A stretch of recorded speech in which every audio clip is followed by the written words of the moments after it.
what you want, when you want it, where you want it. This is The Mesh. This podcast is sponsored by the 2019 Footcandle Film Festival. This year's film festival will be held September 27th through 29th in Hickory, North Carolina. Learn more by visiting footcandlefilmfestival.com. Footcandle Films. Film news and reviews from two guys who really like movies. This episode is brought to you by the Footcandle Film Society. For a schedule of upcoming screenings and membership information, visit the Society's website at www.footcandle.org. Hello and welcome to Footcandle Films here on themesh.tv. My name is Alan Jackson. I am the co-founder and co-director of the Footcandle Film Society and the Footcandle Film Festival. Chris Fry is with me as always, my partner in crime, my co-host across the table here, also the co-founder and co-director of the aforementioned Footcandle Film Society and Footcandle Film Festival. Chris, how are you doing? Doing good. Ready to talk about movies. Yes, I think let's do that in this show. Let's change it up a little bit. Let's talk movies. Sure. Well, no, in all honesty, movies is pretty much all we talk about on this show. So for those of you just now listening to us, we are Footcandle Films. We do a couple of reviews during the course of the episode. We'll be reviewing some newer films that we think we want to share our opinions on. Then we'll be moving into some movie news items. Those will be some things just hitting the news nowadays that we want to talk about for either upcoming film projects, interesting director projects, or just some films we want to keep on our radar. Then we'll finish up the show with our recommendations of the episode. And this is where Chris and I each give a film that we either recently just caught back up with, got to see for the first time, wanted to bring some attention to, maybe it was overlooked, maybe it's been forgotten, and we just want to kind of bring it back to the forefront and give some recommendations of a film that you may enjoy or want to check out if you have some free time. So, Chris, we've got a full show today. We are going to be reviewing two films and then going into our news and recommendations. And I'm ready for us to go into our first review, if you are. Yeah, let's do it. Okay, the first review is filmed by first-time director and written by star Jimmy Fails. The director is Joe Talbot, and the film is The Last Black Man in San Francisco. We built these ships, dredged these canals, in the San Francisco they never knew existed. This is our home.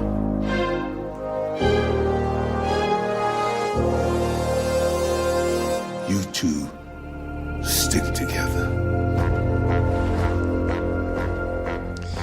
So, Chris, we have first-time director Joe Talbot and a childhood friend of his, Jimmy Fails, working together on a film. It is the first film these two have done, and based on their real story growing up, supposedly. At least they wrote the story together based on their own childhood and youth experiences. The Last Black Man in San Francisco talks about a young man who's searching for a home in the changing city that seems to have left him behind, according to the IMDb description here. We follow Jimmy Fails, played by Jimmy Fails, and his best friend Montgomery Allen, played by Jonathan Majors, as they explore a fascination that Jimmy has with a particular house in San Francisco, a very elegant, beautiful, historic house that he has some personal history with and a personal fascination with. But along the way, we're also exploring what it means to be living in San Francisco, the changes the city has been going through over the last several generations, some forms of gentrification that may be happening within the city. We deal with homelessness. We deal with even some other themes like family and what it means to be someone kind of working within a definition of who people in society feel like you're meant to be. A lot of things being covered. The question I want to ask you, Chris, is you and I decide on the films we bring to our film society every month. And we always make it a goal to bring a film that we have not seen, but we have either heard about or gotten recommended to us. This is a film you've been championing pretty hard. So I dare say you maybe were going in with some elevated expectations. My question to you is, did it hit those expectations or did it fall short? And if it fell short, why did that happen? Well, I think This is one of those examples where I went in with extremely high expectations, and my immediate response to the film when the credits started rolling was one of being let down. I'd heard so many good things.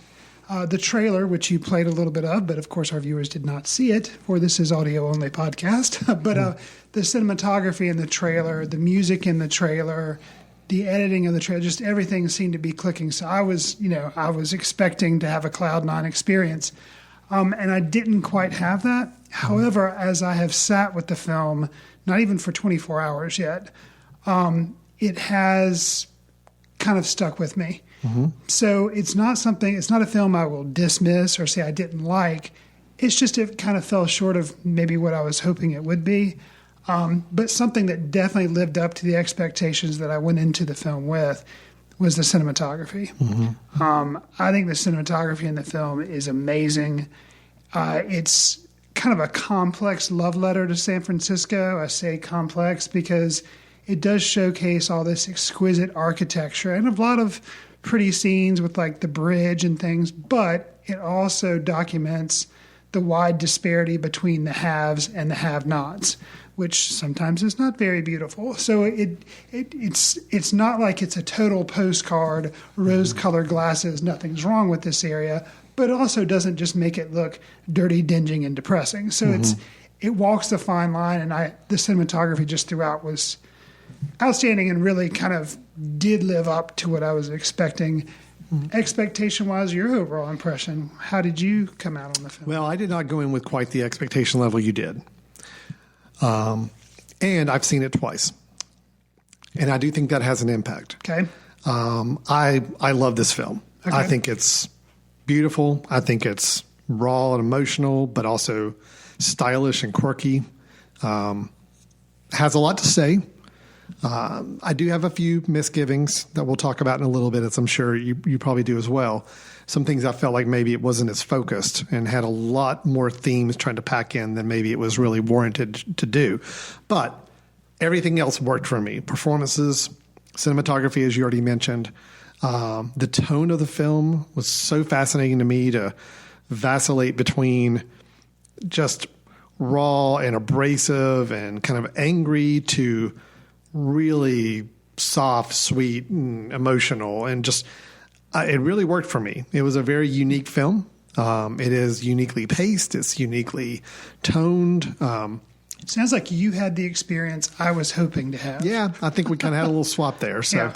I really did like it. And I will say I enjoyed it. I appreciated it a lot more the second viewing. Okay. And so it is one, I think it is one that works on you over time because I probably came out a little more lukewarm on it after the first viewing. So if that tells you anything there, it's a film that I think warrants multiple viewings and rewards it. Because there were more nuances I picked up the second time that I did not the first time. And knowing what kind of film it was going to be, watching it the second time, I knew what to expect. So I was really looking to just have it wow me with what it was, how it was telling the story. And it did so much more the second time. So I'm really high on the film. I really, after the second viewing and after really thinking about it, I think it's a wonderfully made film. The fact that it's still a first time film for this director to me is impressive. It's not perfect, but it shows a lot of promise and a lot of talent behind the camera. So I was really happy with that. I think Jimmy Fails, he's an actor. I mean, he's maybe a storyteller. You're raising your eyebrows, but I thought he was really good. And I liked his friend, played by Jonathan Majors, is also very good. Overall, I like the performances in the film. The things I have some misgivings were just about trying to tackle so many themes and so many topics in a singular film. And I felt like it maybe watered them all down more than they needed to be. They all had some overlap, some connective tissue between them, but I still felt like at the end of the film, I could have picked 3 or 4 different themes that I felt like it was trying to make statements on. And I kind of wish it had maybe more honed in and focused on 1 or 2 that were the most important to the film. But that's where I am with this. I think we did have a switched appreciation for the film here. You mentioned the fact that, it being the director's first feature. He'd done a short prior to this, but this was his first feature. And I think I went in, I think that's where my hang-ups lie, because to me, I just was reminded basically every 20 minutes or so, this is a director's first feature. And it just really stuck out to me. I think where it was most obvious was I thought it was really indulgent with the running time. And it's kind of an odd first feature for me because I don't think I ever remember somebody's first feature being 2 hours. And I think that I think overall, I've complained about running time in here ad nauseum. It's like a drinking game among our listeners probably. But I think, you mentioned in the setup to the film last night when we screened it for our film society, how the history behind it was they'd try to do it for $25,000, and they did a campaign, Kickstarter and everything, and they got 75. And, it's kind of like they were given the keys to the kingdom from the get-go. And I think for a beginning filmmaker, this being their first feature, maybe that actually hindered them to have more access, to have more money, to have more, because it let them kind of expand maybe further than they should have. I'll never know because this is the first film and it's over and done with. But it just, some of the things that were shown in the trailer, the cinematography, it all was all beautiful. The beginning has kind of this magical realism to it a little bit, and I feel like that was basically dropped. And I don't know if that was something when they got all this money, they're like, oh, okay, now we can shoot this really cool intro with some slow motion dolly shots. And I liked it, but then it was distracting because it was in the first 5 minutes and then disappeared. There's another kind of throwaway shot of I think it was a three-eyed fish. Two-eyed. Two-eyed on one side. Two-eyed on one side. So it was kind of odd, and it was, but there was either not enough of that.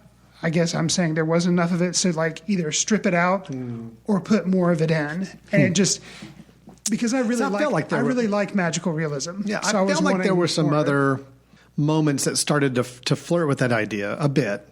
Maybe it didn't go quite as far as it did in those first few minutes, but I was still fine with the balance that struck all the way through.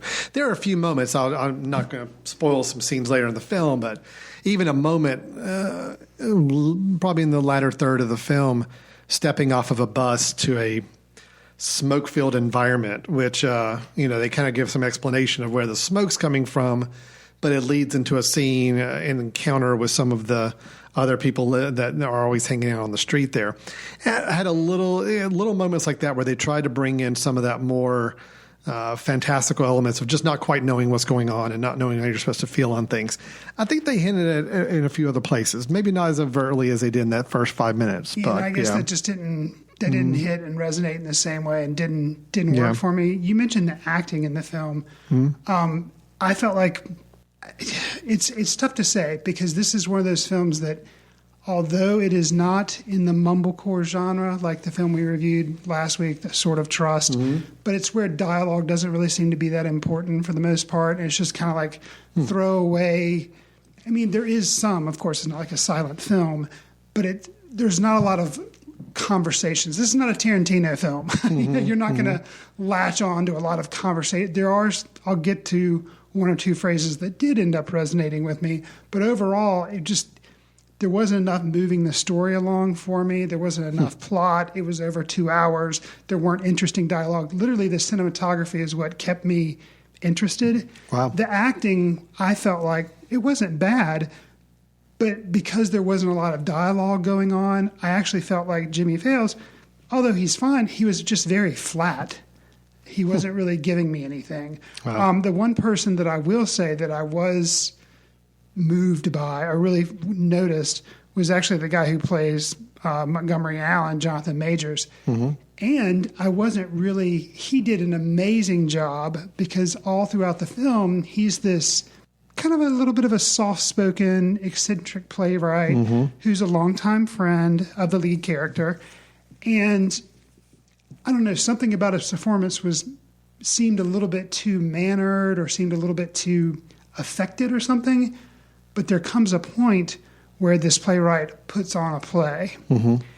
And prior to going on to put on the play, somebody says something like, "Oh, are you nervous now? Are you stuttering?" And kind of calls out a little bit. But when that guy gets on stage and does the play, it is like night and day. And that arc, that shift really surprised me. I was like, whoa. Then it kind of jumped out as being this tremendous performance. So that really kind of See, and I thought won me over a little bit. See, I thought his performance built to that so effectively in that.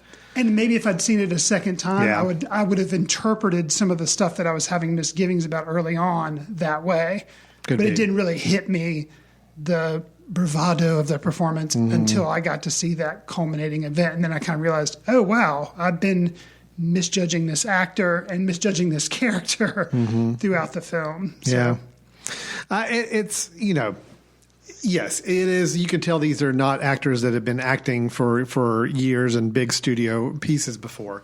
But I think they fit the material really well as well, I guess. And of course, I mean, hard to say Jimmy Fails doesn't fit the material. I was going to say, I could feel his personal attachment to the work, even if maybe his acting chops are not, completely refined. I do feel like I felt enough of an emotional attachment to the story that he was passionate about that it came across in the camera for me. So, well, and I guess, here again, don't have a second viewing. Maybe I'll judge it differently. But I think that I did go in knowing that Jimmy Fails, this was based on, his experiences and that he was a writer on it. And I guess that hindered me because I guess maybe I've been trained by Hollywood.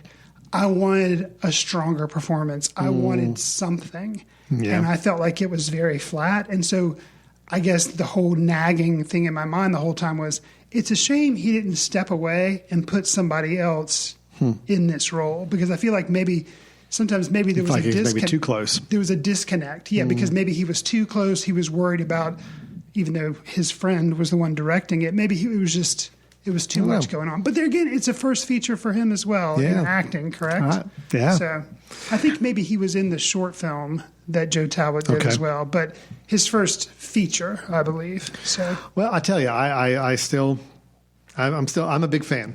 Big fan of the film. I think it covers a lot of grounds. I mean, I'd mentioned some of the themes earlier that it does cover. Again, my misgiving is I feel like it tries to cover too much ground with these storylines, but you do have this concept of, the fact that in San Francisco, home prices are so expensive and it's such a competitive market for rich people to buy these houses, and it is pushing back out people who are not of that upper echelon wealth-wise out onto the fringes of the city. And you see, especially, I will say, I think the first 5 minutes is probably my favorite part of the movie. Agreed. Now, I still felt... But that's difficult when you have an hour and 55 left to go. I still like the other hour 55, but I will say that opening 5 was my favorite. Sure. Because it did such a great job of establishing the tone, the mood, and the placement. We see them on one side of the city, cresting a hill, seeing the big part of the city, the more, the part of the city everybody's familiar with, and then them traveling the streets on there and encountering some different characters and people. And it was great. It was really shot well, and it was very timed to the music really well. So it was a great opening scene. And, there's a lot of talk about, there's a lot of conversation about family. I think, Jimmy, you get the sense from his character, he's equating a house with this sense of home and family and how those two overlap and how similar they are meant to be. Interesting thing, kind of commenting on this idea of manhood, which I kind of picked up on, which was, there are some fellas who basically hang out outside of Montgomery's grandfather's house, kind of on the street there. The Greek chorus gang. The Greek chorus. They're basically commenting on what's going on in their lives and in the film in general, making a lot of harsh comments about our two main characters and just being the people who are just going to try to put people down around them and be very, very abrasive and negative at times. But to see their definition of what it is to be a man and how Montgomery is either trying to emulate them or trying to learn from them and try to discover who he needs to be. You think that's what's going on, and then you learn later in the film that he's really practicing for something he's going to put on play-wise. So it was just some interesting commentary on some of those themes as well. Again, maybe too many. Maybe, we even have the whole love story to San Francisco there's a line in the film that I think kind of sums up this theme, which is you're not allowed to hate the city unless you love it, which is this idea of, people who flock to the city but then spread a negativity and negative vibe about the place they live, when his comment is, well, unless you love it, then you really can't hate it, That was the line that I alluded to earlier. Yeah. That was my favorite line of the film. It is. It's a good line. Yeah. It really is. And it's a good scene, too, where it plays out, too. Just he overhears some other people talking about the city. And, it's kind of like you say you feel about, brothers or sisters or siblings that, you can talk trash about them all day long. But if you hear somebody outside the family talking bad about your brother or sister, you're very defensive, and they don't have a right to do that. Sure. It's very much the same with like a city, I think. And so a lot of themes.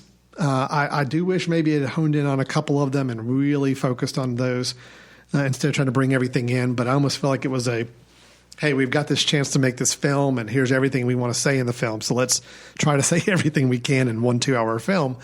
And I think it works. But again, if I had some feedback, it would just be maybe streamline and focus in on those things that you really want to say, and save some of these other themes for another film that you could do down the road. So I'll say too, I don't want to come off as being the person who hates the film. I don't hate it. I think expectations played a part in diminishing my returns. But something we haven't touched on yet, that in addition to the cinematography that stuck out to me, is the music of the film, the soundtrack. I thought it did an extraordinary amount of heavy lifting, especially coupled with the cinematography.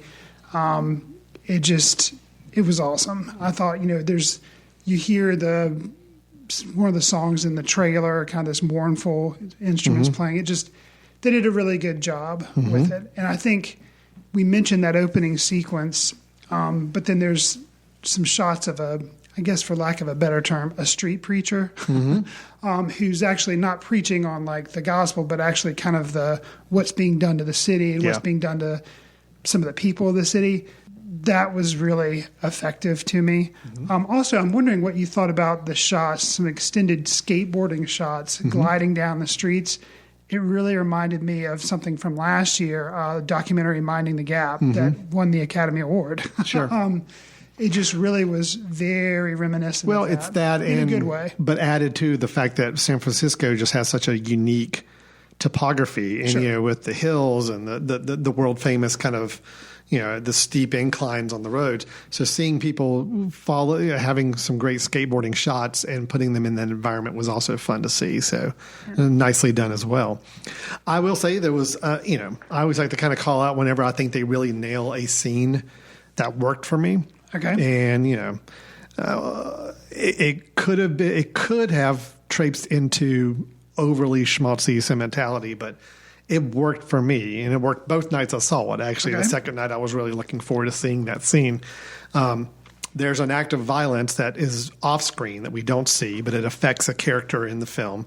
And when they come to a realization of that, and they have a confrontation with some of the remaining members that were not involved in the violence, there's a twist on what you expected. I totally expected the scene to go one way, and it did not, and it went very real, very human, very much what people are allowed to show their emotions on their sleeve, as opposed to putting up the front that you are used to them seeing. Again, I'm being very vague with it because I think the moment's pretty powerful if you don't expect it coming. But there were that scene, and there's a couple of others too that I think that just really were powerful and really worked for me. So again, I do think this is a film going in without the heightened expectations, and knowing that it may take a little while to settle with you too. It did for me. Again, I was not necessarily going to plan to see it the second night. Kind of decided to sit down, got a little rope back into it, and then after the second viewing, I'm a huge fan. So yeah, it is one that rewards, I think, people coming back to it. Anything else? Any other comments you've got? Any other feedback? No, that kind of captures up with all the points I was going to make. I think, I need to add it to my watch again before the end of the year. I do like the film, but I wonder if it will kind of rise. I mean, it already has, just thinking on some of the themes. I think it was just the initial frustration of, running time. I felt like first feature kind of got in the way, the fact that it was a first feature. But, what does that matter? And I think if I was able to kind of rewatch it, my feelings would probably change a little bit. Okay. All right. Well, that is The Last Black Man in San Francisco, directed by Joe Talbot and starring Jimmy Fails. It has been playing in some select cities. I think it was released in limited release back in June. So it's been expanding a bit and showing around. But even if you're not living in a big city where it's playing, it will probably be available online within a couple months, I would imagine, for people to see as well. So now let's move on to our second movie review, which is the film Crawl. The state of Florida has issued a Category 5 hurricane warning. All residents must evacuate immediately. Grab your families, your loved ones, and get out. Dad! We won't be able to come for you. Dad!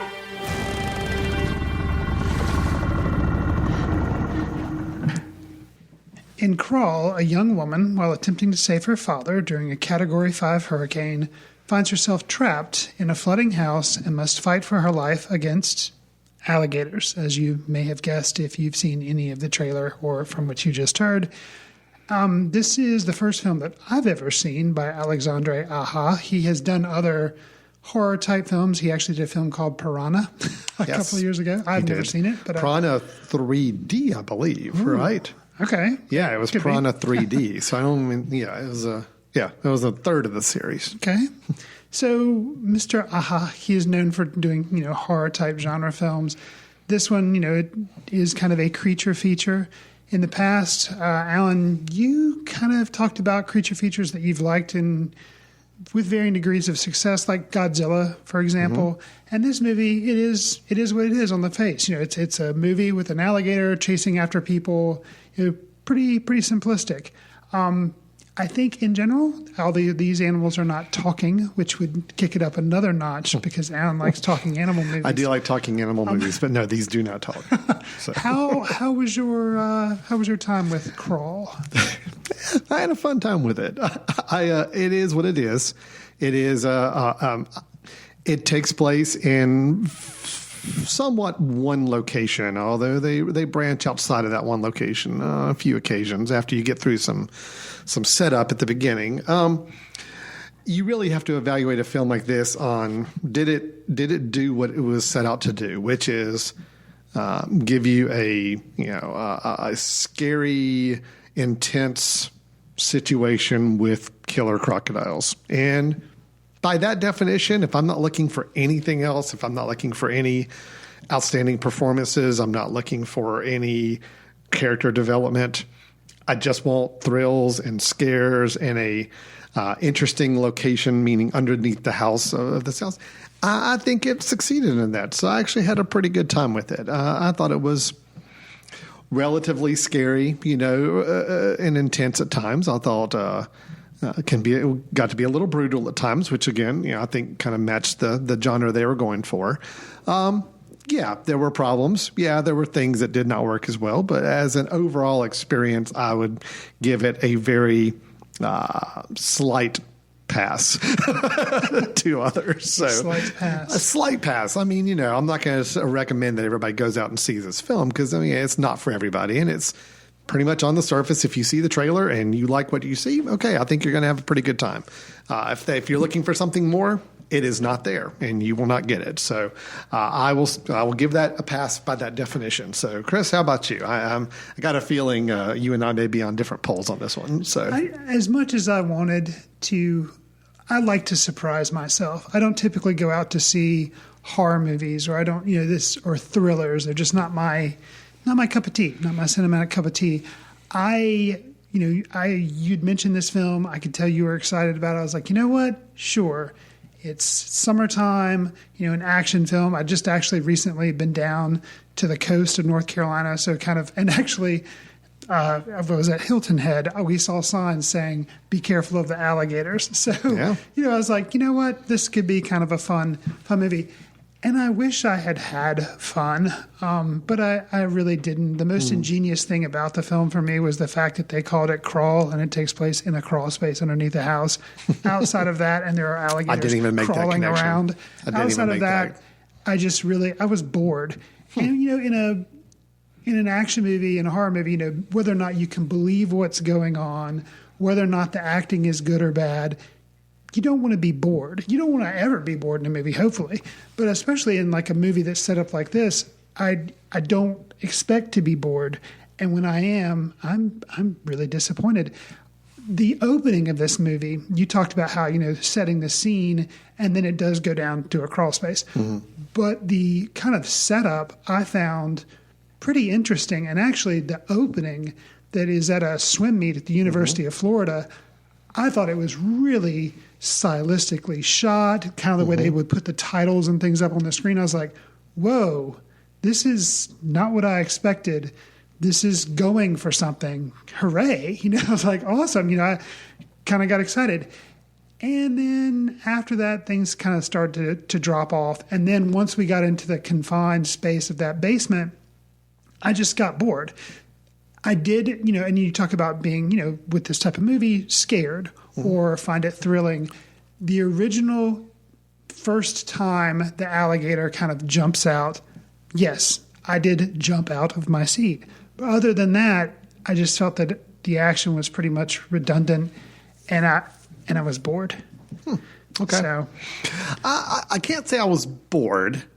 I do think the action, the pacing of the film was a little off, and that it would go through its little peaks and valleys where you had a few moments of like a lot of extreme thrill, violence, action, and then several large swaths where really nothing happened. So it never got me to the point of saying I was bored, but it definitely was some more ups and downs with the pacing of the film. I like the opening too. I think the lead actress, Kaya Scodelario, was pretty good. I mean, she had a. She wasn't bad, but she just wasn't given a whole other. Well, than, I mean, screen. as far as, but to show, I'm looking more, I guess, the physicality of the role of, I see. Having to yell and fight, and I think she did really, really well with that. Barry Pepper plays her dad, which good old Barry Pepper. Good old Barry Pepper. Not a lot to do here either. He had even less to do than she did, and it was really just lay down on the ground and be hurt. Basically, was a lot of his role. There's really, nobody else had any real sizable role in the film. Sure. A few passing police officers and other bystanders that were affected. So. So I think overall, I'm giving it a pass just because I do think it was an hour and 25 minutes. So it was also a relatively short film. It was. So, if you're not going to have a lot more going on in the film other than the one premise, no need to stretch it out to 2 hours or more. Let's tidy this up. Let's make it nice and quick. And I think they did a good job of that. The film moved, I felt like, at a pretty brisk pace. And, were there any surprises? Was there anything that really kind of stick with me after the film? No, not really. Actually, kind of going into the film, I predicted exactly where the film was going to end, and I was right on the money. It was actually down to the shot almost. Wow. I kind of expected, I bet they're going to end up at this place, and that's going to be the last shot of the film. I'm like, yep, and there we are. That's the end of the film. So, I kind of look at it this way, Chris. When you go in to buy something in the store and you have a really clear idea of what it is you want and this is what it's going to be, and once you've bought it, it's going to function in this way, and you would actually be kind of, in a way, disappointed if it didn't function the way you anticipated it to. It's kind of how I see this film. I knew what it was going into it. I expected it to perform it a certain way. It did, almost to the T.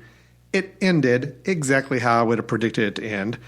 Would it have been nice to have a surprise or two? Yes. Would it have been nice to have something a little more unique going on? Sure. But in the end of the day, it delivered on its ultimate promise in the trailer and all, and I'm fine with it for that. So. I was surprised a little bit at the CGI of the actual storm itself. The alligator creature effects, and when they were underwater and they were showing the alligator swimming around or the humans interacting with them, that all looked fine to me.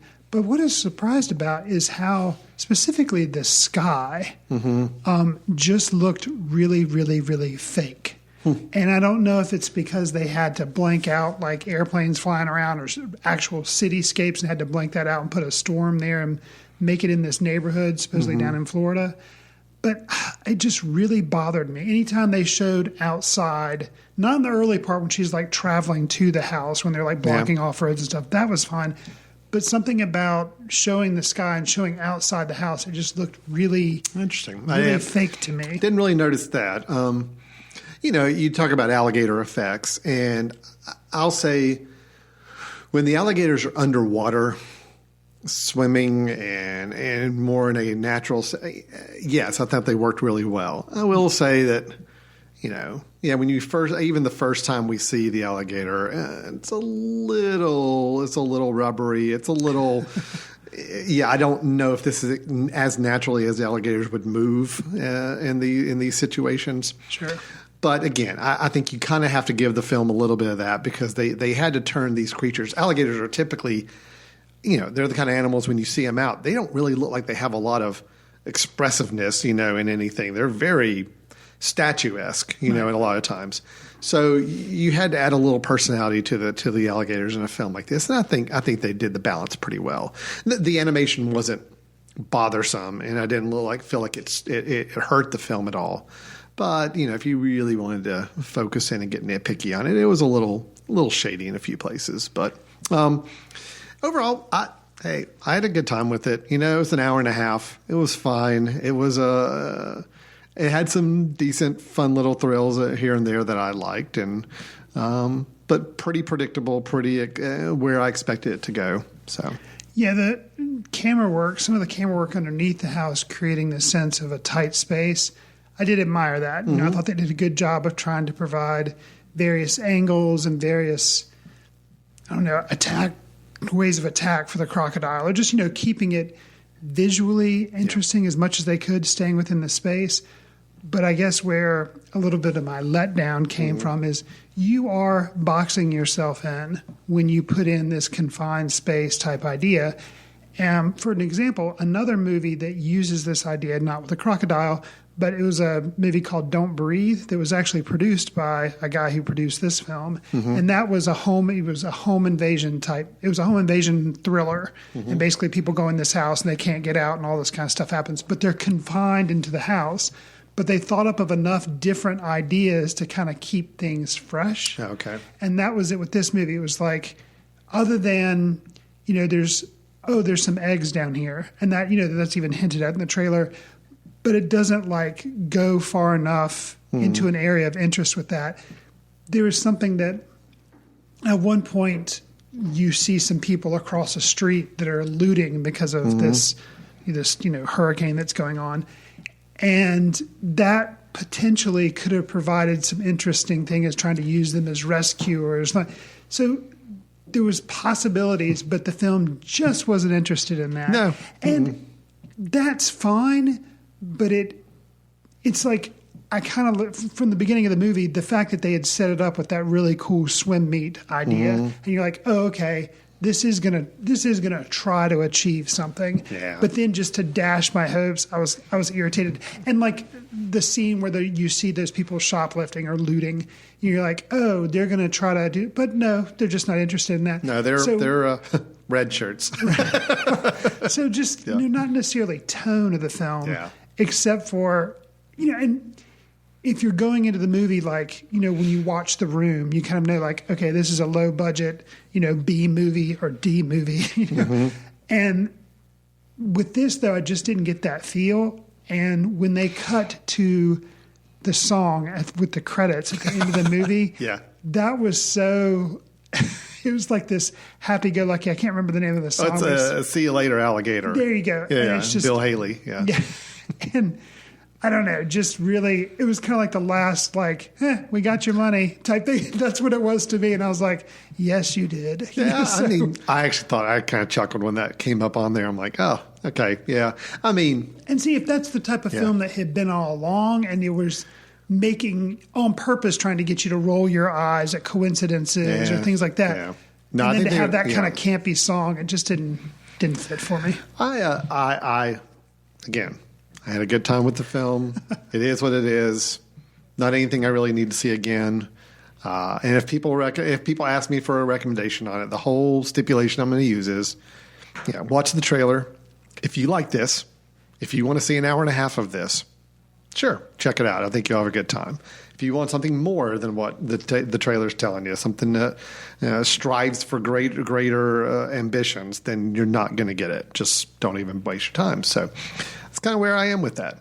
And again, I'll say I think the Kaya Scodelario as the lead actress, I think there's some potential there. I think she's got some chops that were slightly hinted at. Wasn't given a lot to do in the film, obviously, but I think she's got an interesting presence on screen. So she does. I mean, she's kind of instead of Sigourney Weaver being Ripley, it's kind of this girl being, she's kind of like playing that, and instead of against aliens, it's against alligators. But she just wasn't given quite enough to do. But she's definitely a presence on screen. Yeah, I think she may be someone to watch. That could be doing some interesting things in the future as well. So. All right. Well, that is Crawl. We're going to go ahead and take a quick break. When we come back, we'll have our movie news of the episode and our recommendations for this episode. So stay tuned. You're listening to Footcandle Films. We'll be right back. Hey, this is Andrew Moose from the Street Circle Drive podcast here on The Mesh. Interested in promoting your business to an online audience? Your ad could be right here. Consider advertising on the Mesh Podcast Network. Head over to themesh.tv for details. Welcome back to Footcandle Films here on themesh.tv. Chris and I just finished our 2 reviews of films, and now let's move into some movie news. Chris, this is the part of the show where one of us will bring up some news items. It's now my turn. I get to bring up the news items this week. And bringing up a couple of items of either films that are close to release or ones that are in development status. And we're going to kind of tackle them in that order. So the first news item I want to share with you, let me first kind of play a little clip from a trailer for a film called Honey Boy. You have good instincts. I have good instincts? Yeah, I got rodeo clown instincts, so I could never make it in Hollywood. You could if you started when I did. How do you think it feels to have my son paying me? How do you think that feels? You wouldn't be here if I didn't pay you. So that is the trailer for a film called Honey Boy. And Chris, you mentioned that maybe you'd had a little bit of knowledge about this film before, but for those listening that maybe aren't familiar with it, it is a film starring Shia LaBeouf. Now, Shia LaBeouf, I'm going to say right now, seems to be maybe trying to get into a little bit of a resurgence with his career. He kind of had some time period where, the projects were a little more varied, a little more spread apart, and also he had a lot more personal things that he was getting more attention for than probably the actual film work he was doing. But we have a film coming out here very, very shortly called The Peanut Butter Falcon that he is in, that he's getting some good acclaim for, that I'm sure we will be hearing about or possibly even talking about in the next few months. But this is another film called Honey Boy, and it is, you heard in the trailer, the adult in the scene was Shia LaBeouf, and he's basically playing a version of his own father, which means the child that we heard in the trailer was a fictionalized version of himself. Now, although he's not directing the film, the story is very much inspired by his life. And he says he wrote it. He wrote it, yeah. So it's his life. And in the trailer, we even see a child actor who is on a child's TV show and having a pie in the face, which was very much, I think, Even Steven was the show that he used to be on Disney Channel, I believe. Right. Then you see him also in a big action movie at the beginning of the trailer, which, of course, he did all the Transformers movies, at least those first 3. So to see him play his own father in a story about himself, which doesn't appear from the trailer that the film is really meant to be super flattering either, which is kind of a gutsy move as well.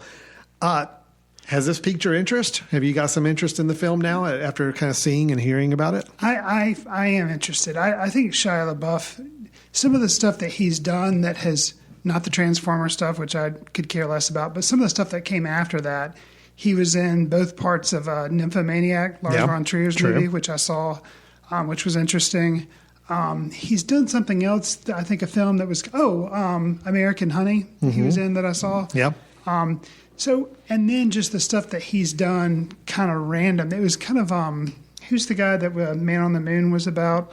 That movie with, oh my goodness. Oh, Andy Kaufman. Andy Kaufman, yeah. Thank you. So He's kind of done some very Andy little performance art. He did a type thing, performance yeah. art installation. I think it was in L.A. Where you could walk in and pay like $10, and I think you could go and like yell at him. He had a paper bag on his head. I think throw things at him. And you could throw things at him. Like all the, it was just really interesting thing. Then he did this stuff where it was for our school. I think he did this inspirational video where he was like, "You can do it, just do it." He yelled in front of a green screen, and then let students take that and do stuff with it. Just very odd. Yeah. So then for him to do Peanut Butter Falcon and then to turn around and do this, yeah, I am definitely interested. I think he is a talented actor. I guess we'll find out from Honey Boy how troubled he was behind the scenes. Yeah. What's going to be interesting to me with this, which the trailer, I guess, doesn't really tell you, gives you the idea that the father is not a very flattering portrayal of the father. Doesn't appear to be from the 2.5 minute trailer. Yeah. Is how flattering the portrayal of the son is. Yeah. Which there are hints that maybe it's not going to be that flattering of him either. I don't know. Which is interesting. That's what I'm more curious about. I want to know, is this a film to kind of exonerate him from some of his past challenges, or is this going to be an unflattering look at truly like what's been going on? Sure. I hope it's the latter. I hope it's not we come out all feeling sympathetic for Shia LaBeouf and it's all his father that was just, I hope it's a little more real and nuanced than that. But Sure. We'll see. I do agree from the trailer. It does look like that it's not meant to be flattering on any side. And the fact that the trailer was a red band trailer makes you think this is going to be a pretty hard R. I would assume so. I mean, the trailer itself was already a hard R. So it was, yes, I think it will be.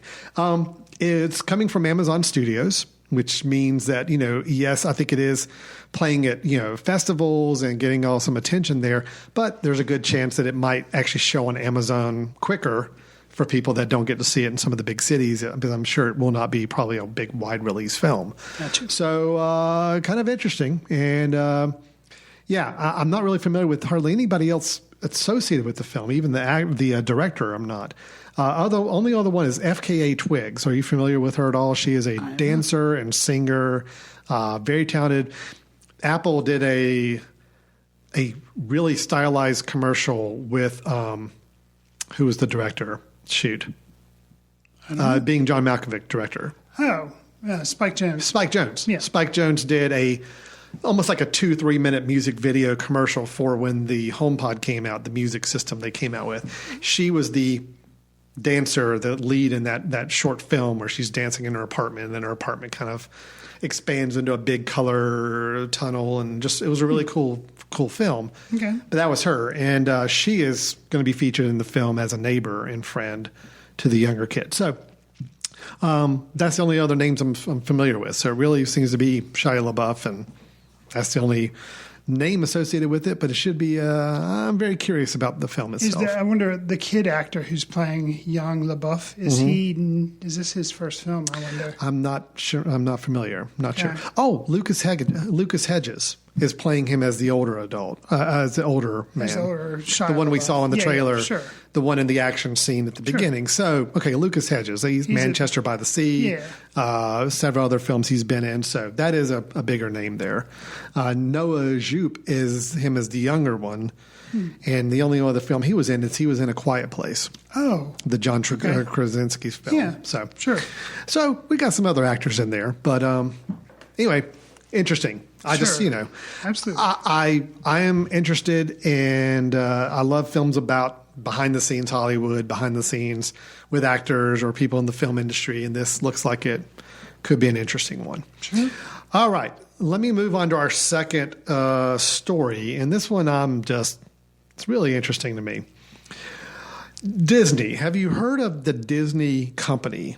I have. Okay, they have, in case anybody's curious, they have a lot of things they do: films, TV, theme parks, merchandising, everything. What don't they do? They seem to do pretty well. I think they're a fairly successful business. However, they took a little bit of a hit lately.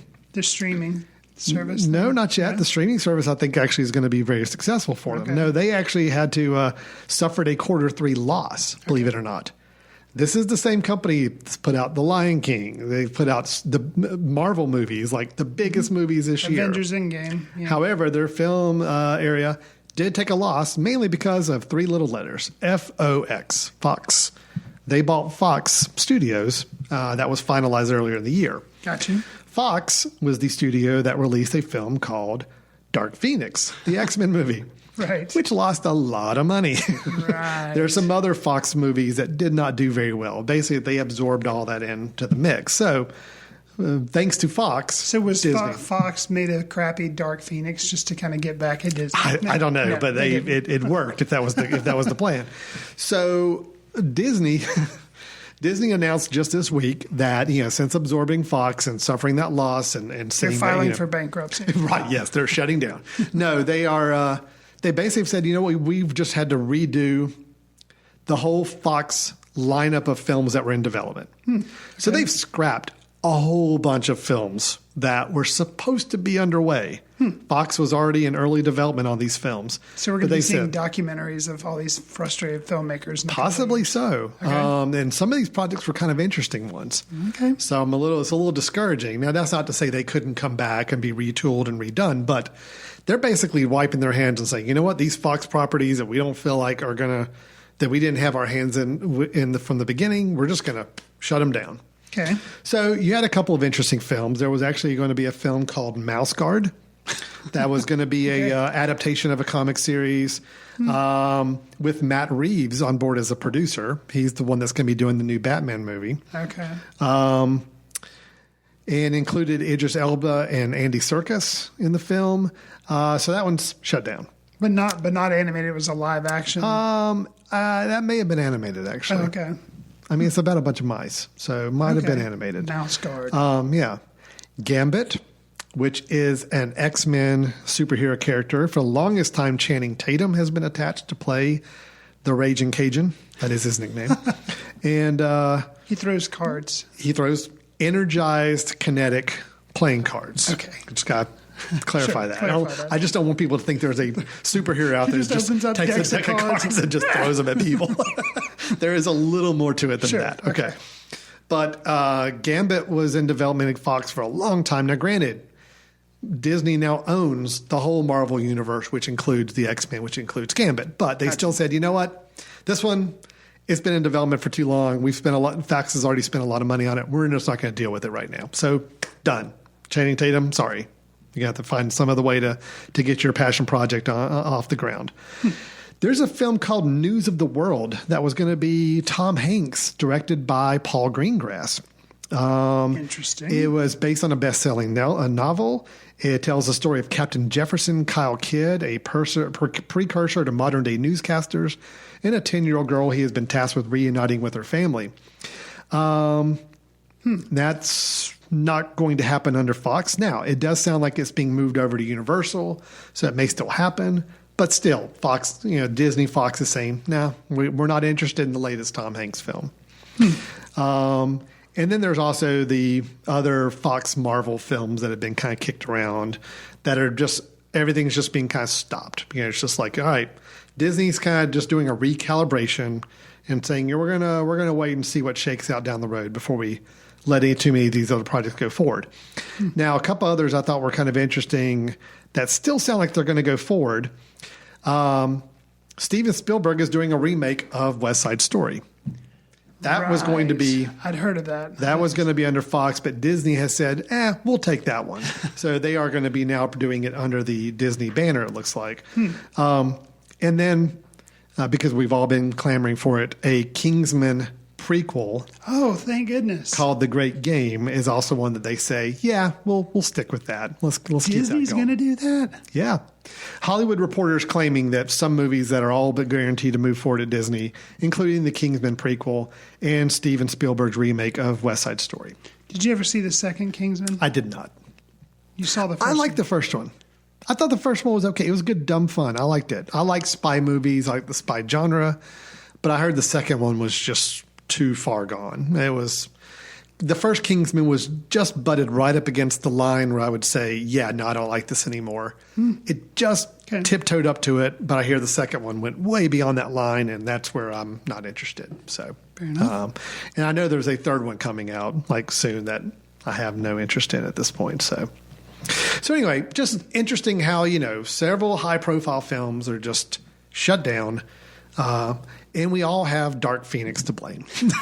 So really, the whipping boy. It's amazing to me how all the news. Now, granted, I think it's a lot more compounding factors than one movie losing millions of dollars. But sure, that's what all the news is kind of grabbing ahead. Is that this film lost the studio. Gosh, how much was it? I saw it up here earlier. There was so much money they lost off of that one singular film that they said it caused them to rework their whole strategy for films going forward, which I think is pretty amazing. So Disney now owns, by the way, Avatar. There's supposedly new avatars coming up in the next couple of years. Wow, that's right. Yeah. Something like 3 or something. Yeah, Disney owns them now. Disney owns The Simpsons. Oh. Yeah, because remember, Fox owned them. So they'll have to shut down that part of Universal Studios in Florida. Could the be. Simpsons ride. Could be. Disney now owns National Geographic. I didn't realize Fox owned National Geographic. But yeah. I don't think I realized that either. Anyway, Disney owns just about everything now. So there's no entertainment that Disney doesn't own. So basically, Disney's even having to look at their schedule of Star Wars movies and Marvel movies to now realize that they've also got to fit in Avatar movies to make sure, because that's very much hitting in the same marketing demographic for them. So interesting times. I wonder when a new Avatar movie is finally going to come out. They keep delaying it so far back. Avatar to me, and I know this is a little bit off the news subject, but I'm sorry. Avatar to me is so fascinating because it's up until recently, it was the biggest film of all time. Which Avengers Endgame just beat it.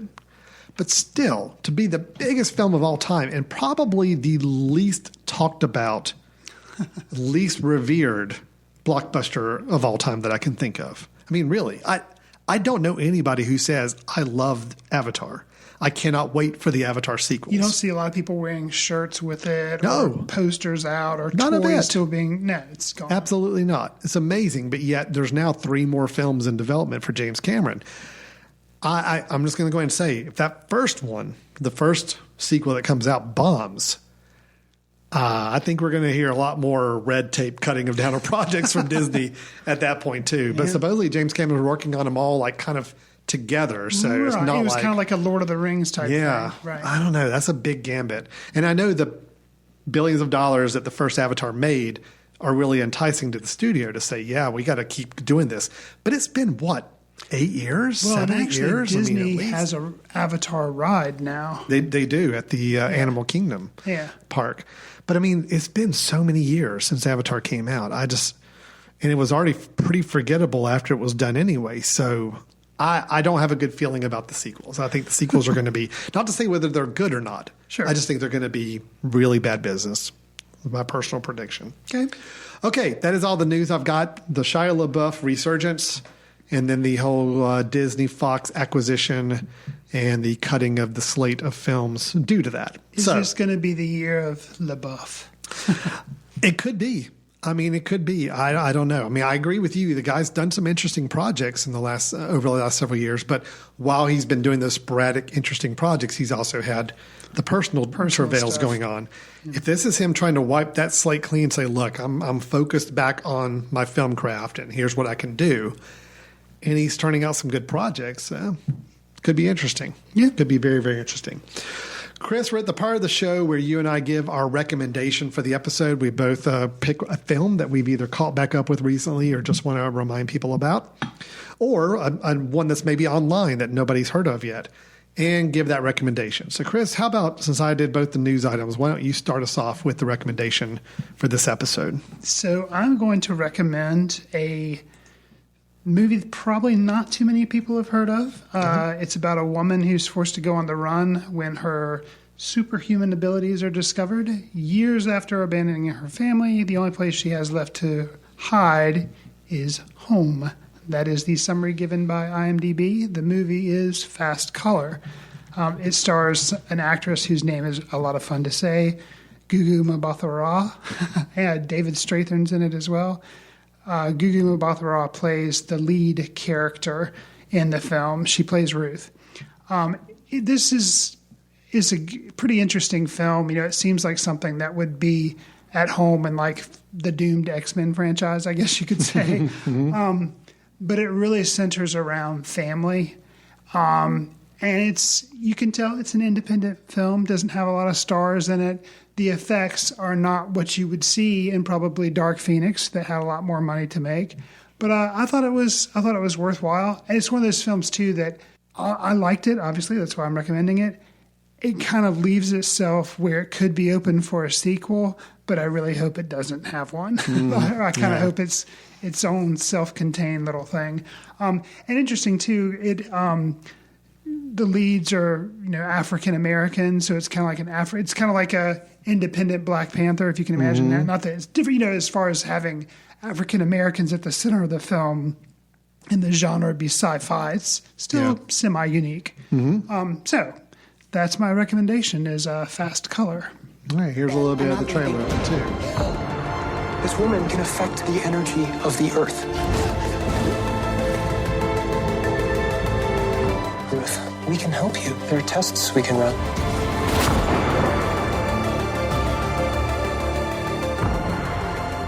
So that is Fast Color. That is Chris's recommendation. Available online, correct? Yes. Okay. All right. So let me move on to mine. Mine is going to be dipping back in the well a little bit. So Christopher Nolan is a writer-director of that. I've heard of him. Yes. He's pretty good. He's made some films that many people are big fans of. He has a new film coming out, I believe, I don't know if it's in December or early next year, but Tenet. Oh, yeah. You're recommending that, Alan? Have you traveled to the future? I have. I've gone to the future, and I've seen it, and it's good. Right. No, I could probably go ahead and just make that prediction and be probably pretty close to right on that. Sure. But it is a film that a lot of people are looking forward to. I think the first teaser, like truly teaser trailer, was attached to movie theater prints of Hobbs and Shaw last weekend, which we did not see, so we haven't seen them. But it's John David Washington playing a lead, and it's supposedly a spy thriller. It's very vague, the description. Sure. And supposedly the teaser trailer doesn't really tell much about it either. But it got me thinking, my youngest son is 12 years old, and he's got a very sophisticated taste when it comes to films. He likes a lot of the films I like, not by me pressuring them. He truly, honestly likes Christopher Nolan films. Interstellar is one of his favorites. Okay. He also really likes The Prestige. I need to revisit Interstellar. Yeah, he really likes The Prestige. I think that was one of his favorites of his up until then. But one I realized he had not seen was Inception. Now, I will say this. When I saw Inception... Did we review that on I'm sure we did. Okay. And I was kind of mixed on it. And I remember I loved it. Yeah, well, I thought it was fine. I mean, I don't know what I was going into with expectation-wise, but I just remember thinking it was maybe longer than I would have wanted and got a little more complex than it was hard to follow on things. But I knew my son really likes Christopher Nolan films. I'm like, look, that's one you need to check out. So let's rent it and watch it. And so we did. And I got to watch it for the first time since it came out. Yeah, it's really good. I think kind of knowing what I was getting into and knowing the premise of the film, I really paid attention to following the storyline. And once I got the hang of it, I was totally wrapped back into it. And yes, it is very, very good. All I remember is the year it came out, I dressed up as the Leonardo DiCaprio character for Halloween. So that just shows you how much. I'm sure everybody on the block knew exactly who you were, too. Right? So, yeah. Of course. Yeah, it's a good movie. I feel bad for not giving it a fair shake maybe the first time around when I saw it. But it's right up there with other Nolan works. And yeah, it was good. The effects still hold up. The use of the effects for this mind-bending dream reality. For anybody who maybe is not as familiar with the film or not sure, it is Leonardo DiCaprio. Yeah, it's a huge cast. Oh yeah, Leonardo DiCaprio. We have hold on, Joseph Gordon-Levitt. We've got also who was the guy who played Bane? Yeah, Tom Hardy. Tom Hardy's in it. That's right. Tom Hardy's in it. Shoot, I'm looking at the crew. I'm sorry. Hold on. Who's the female in it? The female, Ellen Page. Ellen Page, that's right. Ken Watanabe, Cillian Murphy, Marion Cotillard, Michael Caine. Yeah, it's actually a lot of his other characters he brings in from other films. Every single one of them, except Leonardo DiCaprio and Ellen Page, has been in other Nolan films. A lot of Batman cast. Yeah, Batman cast, and yeah, you're right. Actually, a lot of them are from the Batman films. And he made this, I think, in between his Batman trilogy, if I remember correctly. It might have been in between after Dark Knight and between Dark Knight and Dark Knight Rises. Maybe. I think that's about right. But the idea of the film is, Cobb, who is Leonardo DiCaprio, Dom Cobb, he's a skilled thief, and they commit corporate espionage, by going into the subconscious dreams of their targets and being able to kind of pull information. The idea of an Inception is they're given a job where they're actually designed to place an idea into somebody's subconscious and let that subconscious idea germinate and take form over time. To do that, they have to go deep into dreams. And it may sound very fantastical, the concept, but it's made to seem very authentic, the process here when they're going by it. And you kind of buy into it kind of quickly. Like right in with the first scene, you're like, okay, so this is what they're doing, and they have the technology to do this. This can really happen. Cool. Okay. All right. And you just kind of go with it. And once you let go and go with it, it's a really great thrill ride. And I love the fact of trying to explain to my son the whole last, 30 minutes of this movie is a scene taking place in 3 different dreams simultaneously. Mm-hmm. And understanding that this is all happening in the span of like a couple of seconds in real life, because the dream world kind of keeps every level you go down. You're dreaming a lot longer story that only takes place in a very short amount of time in real life. Right. That concept kind of blew his mind. He's like, wait, what? We had to stop it a few times and kind of walk through what was going. But it is a really good film. 2010, directed by Christopher Nolan. So we're coming up on a 10-year anniversary, huh? Yeah. Yeah, so it's been out for a little while. That's one of those films. Yeah, I think we maybe reviewed that. It would have might have been early earlier, on in the show, but that's an example of, the Chris Fry movie. If you want to see a movie that's kind of like totally in my wheelhouse, was my expectations were high, and somehow the movie managed to live up to it. That would be Inception. Yeah, no, it really was. And I probably went in with super high expectations, as much as I love Batman Begins and The Prestige. Maybe felt a little bogged down by the film, but giving it some time, giving it some distance, revisiting it, yes, it's absolutely great film, classic, well done. Highest recommendation. It's a good flick. So I believe that wraps us up for today. We gave our 2 recommendations. Chris gave one for Fast Color. I gave one for the film Inception. And then we had our movie reviews earlier in the show and our news items in the middle. And that's kind of our format. That's what we do. And we'll plan on doing it again before too long. But Chris, in the meantime, before we get back together for another episode, people have some feedback or thoughts. They'd like to talk to us about either of the films we reviewed or any of the news items. How do they go about doing that? You can send us an email to info@themesh.tv with Footcandle on the subject line. You can also keep up with us on Twitter. I'm at Chris Fry, and Alan is at Alan Jackson, and there's also at Footcandle Film. Alan and I are also on Letterboxd, where we track what films we've been watching recently. Please also consider subscribing to this show on iTunes and leave a star rating or review to help us reach new listeners. We're also on Spotify, Stitcher, and Google Play Podcasts. Is there not nearly enough film in your life? Is that a problem you're having? If so, why not attend the 2019 Footcandle Film Festival that's going on September 27th through the 29th? You can find out more information about this event, which is near and dear to our hearts, obviously, at footcandlefilmfestival.com. Go there for tickets and information. That's right. It's going to be a fun weekend in the fall of this year here in the foothills of North Carolina, western North Carolina, just a little northwest of Charlotte, North Carolina. It's where we are, and we'll have a great weekend of films. 35 films? Is that what we are slating? That's correct. Yep. 35 films, visiting filmmakers, shorts, documentaries, features. Just it will be a great mixture of film experiences over the weekend. So we are looking forward to that.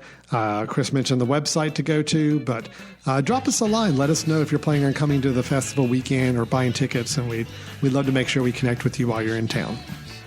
All right, so we will go ahead and wrap up this week's show. We will be back again sometime in the next couple of weeks with another episode, some more reviews to go through. Until then, thanks for listening, and we'll look forward to talking to you next time. See you in the ticket line.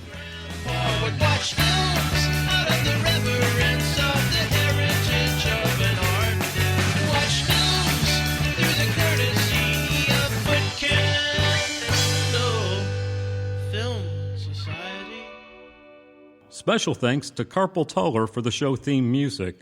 For more about Carpal Tuller, visit www.carpaltuller.com. You've been listening to The Mesh, an online media network of shows and programs ranging from business to arts, sports to entertainment, music to community.